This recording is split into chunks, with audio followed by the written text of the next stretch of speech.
কেমন আছো সকলে? আশা করছি সবাই খুব ভালো আছো। আমিও ভালো আছি। সকলকে ওয়েলকাম পূজাস কিচেন অ্যান্ড ব্লগে। দেখো, আজ আমি বানাবো একটা নতুন রেসিপি, সেটা হচ্ছে চিড়ের কাটলেট।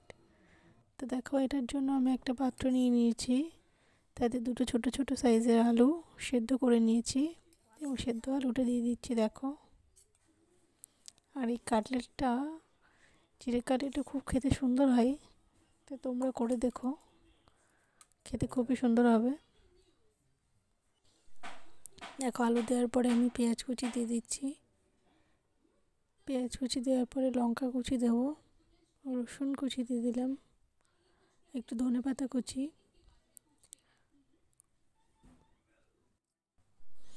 দেখো অল্প কাঁচা লঙ্কা, আর হচ্ছে লবণ, হলুদ, আর একটু পরিমাণ মতো বেসন দিয়ে দেবো। আর তারপরে এখানে দিয়ে দেবো ধুয়ে রাখা চিড়েগুলো। চিড়েগুলো ভালো করে ধুয়ে রেখে তারপরেই দেবে। তারপরে এখানে দেখো দিয়ে দিচ্ছি চিড়েগুলো। তারপরে বেসন আমি অল্প দিয়েছি, 2 চামচ দিয়েছি। তারপরে সামান্য একটু চিলি ফ্লেক্স দিয়ে দেবো, দিয়ে এটাকে খুব ভালো করে মাখিয়ে নেব। আর এখানে যে যেরকম ঝাল খেতে পছন্দ করো সেরকমই ঝাল দেবে। ঝালটা আবার কেউ নাও দিতে পারো, চিলি ফ্লেক্সটা দেওয়া আছে তার জন্য সামান্য একটু ঝাল হবে। দেখো, এবার আমি খুব ভালো করে এটাকে মাখিয়ে নিয়ে কাটলেটের শেপ দিয়ে দেবো। খুব ভালো করে মাখিয়ে নিচ্ছি। আমার অনেক আগেই কাটলেটের শেপগুলো দেওয়া হয়ে গেছে, তোমাদের দেখাবো বলে একটা করে দেখাচ্ছি। দেখো, সুন্দর হাতে গোল করে নিয়ে হাত দিয়ে চেপে এইভাবে শেপটা দিয়ে দেবো, দিয়ে এগুলো ভেজে নেব। দেখো, আমার রেডি হয়ে গেছে। কড়াই বসানো হয়ে গেছে এবং তেলও গরম হয়ে গেছে। দেখো, কাটলেটগুলো এক এক করে ভেজে নেব। প্রথমে না গ্যাসের ফ্লেমটা লো রাখবে, একদম বাড়িয়ে রাখবে না, তাহলে কিন্তু এটা ভেতর থেকে কাঁচা থেকে যাবে।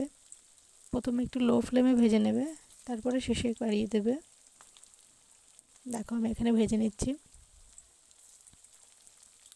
দেখো, আমার প্রায় কালার প্রায় চলে এসছে। দেখো কত সুন্দর কালার চলে এসছে, হয়ে গেছে আমার ভাজা। দেখো, প্রায় আমার ভাজা শেষ, আমি উল্টো পাল্টে নিচ্ছি। এবার এগুলোকে নামিয়ে নেব। দেখো কত সুন্দর কালার চলে এসছে। এবার আমি তেলটা একটু ঝরিয়ে এগুলো নামিয়ে সাজিয়ে নেব প্লেটে।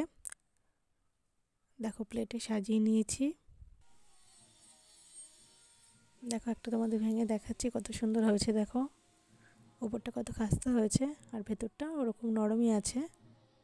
তো তোমাদের যদি আমার এই রেসিপিটা ভালো লেগে থাকে, তা তোমরা অবশ্যই লাইক করো, কমেন্টে জানিও কেমন হয়েছে। আর বাড়িতে অবশ্যই একবার বানিয়ে খেও। আর আমার চ্যানেলটা একটু সাবস্ক্রাইব করে দিও। টাটা।